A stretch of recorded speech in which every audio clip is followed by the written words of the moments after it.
శరీరాన్ని ఆరోగ్యంగా ఉంచుకోవడానికి, బరువు నియంత్రించుకోవడానికి సహాయపడే ఒక సహజ మార్గం ద్రాక్ష నీరు. ఎండు ద్రాక్షను నీటిలో నానబెట్టి తాగడం వల్ల కలిగే లాభాలు అనేకం. ఈ అలవాటు మన రోజువారీ ఆహారంలో చేర్చుకోవచ్చు. ద్రాక్ష 3 రంగుల్లో వస్తుంది: ఆకుపచ్చ, నలుపు, బంగారు. ఇందులో vitamin B, vitamin C, folic acid, iron, potassium, calcium ఉన్నాయి. ఇవి శరీరానికి అవసరమైన ముఖ్యమైన పోషకాలు. ఇవి శక్తిని ఇచ్చి శరీరంలో ఉన్న సమస్యలను తగ్గించడంలో ఉపయోగపడతాయి. ఒక గుప్పెడి ఎండు ద్రాక్షలో 108 క్యాలరీలు, 29 గ్రాముల శక్తినిచ్చే కార్బోహైడ్రేట్లు, 1 గ్రామ్ ప్రోటీన్, 21 గ్రాముల చక్కెర, 1 గ్రామ్ ఫైబర్ ఉన్నాయి. ఇంకా ఇందులో ఐరన్, కాపర్, పొటాషియం, మాంగనీస్, బోరన్ ఉంటాయి. ఇవి శరీరానికి అవసరమైన శక్తిని అందిస్తాయి. ఇప్పుడు కావలసిన పదార్థాలేంటో తెలుసుకుందాం.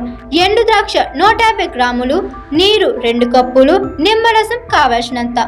150 గ్రాముల ద్రాక్షను 2 కప్పుల నీటిలో వేసి బాగా మరిగించాలి. తర్వాత అదే నీటిలో రాత్రంతా నానబెట్టాలి. ఉదయం ఆ నీటిని వడగట్టి కొద్దిగా వేడి చేయాలి. ఈ నీటిని ఖాళీ కడుపుతో తాగాలి. రుచి కోసం కొద్దిగా నిమ్మరసం కూడా కలుపుకోవచ్చు. ఈ నీటిని తాగిన తర్వాత అరగంట పాటు ఏమీ తినకూడదు. ప్రతిరోజు ఉదయం ఖాళీ కడుపుతో ద్రాక్ష నీరు తాగితే కాలేయంలో ఉన్న టాక్సిన్లు బయటకు వెళ్ళిపోతాయి. రక్తం శుభ్రంగా మారుతుంది. శరీరం హాయిగా ఉంటుంది. ఈ నీరు కడుపులో యాసిడ్ స్థాయిని తగ్గిస్తుంది. ఎవరికైనా అసిడిటీ సమస్య ఉంటే ఇది చాలా ఉపయోగపడుతుంది. కడుపు మంట లేకుండా చేస్తుంది. నానబెట్టిన ద్రాక్షలో యాంటీ ఆక్సిడెంట్లు ఎక్కువగా ఉంటాయి. ఇవి శరీరంలో రోగనిరోధక శక్తిని పెంచుతాయి. ఫలితంగా జలుబు, దగ్గు వంటి చిన్న చిన్న అనారోగ్య సమస్యలు రాకుండా చూస్తాయి. ద్రాక్ష నీరు చెడు కొలెస్ట్రాల్ను తగ్గిస్తుంది. శరీరంలో కొవ్వు స్థాయిని కూడా తగ్గుతుంది. ఇది గుండెను ఆరోగ్యంగా ఉంచుతుంది. ఇది మలబద్ధకం, అజీర్ణం ఉన్నవారికి మంచిది. పేగుల కదలిక సజావుగా జరుగుతుంది.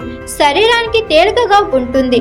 ద్రాక్ష నీరులో ఐరన్ సమృద్ధిగా ఉండడం వల్ల రక్తం బాగా తయారవుతుంది. రక్తహీనత ఉన్నవారికి ఇది మంచి సహాయం చేస్తుంది. బోరన్, కాల్షియం లాంటి పోషకాలు ఎముకలను బలంగా ఉంచుతాయి. పళ్ళు, గోళ్ళు కూడా బలంగా ఉంటాయి. ఈ నీటిని ప్రతిరోజు తాగడం ద్వారా ఆరోగ్యంగా జీవించవచ్చు. ఈ విధంగా ఎండు ద్రాక్ష నీరు శరీరానికి అన్ని విధాలుగా మేలు చేస్తుంది.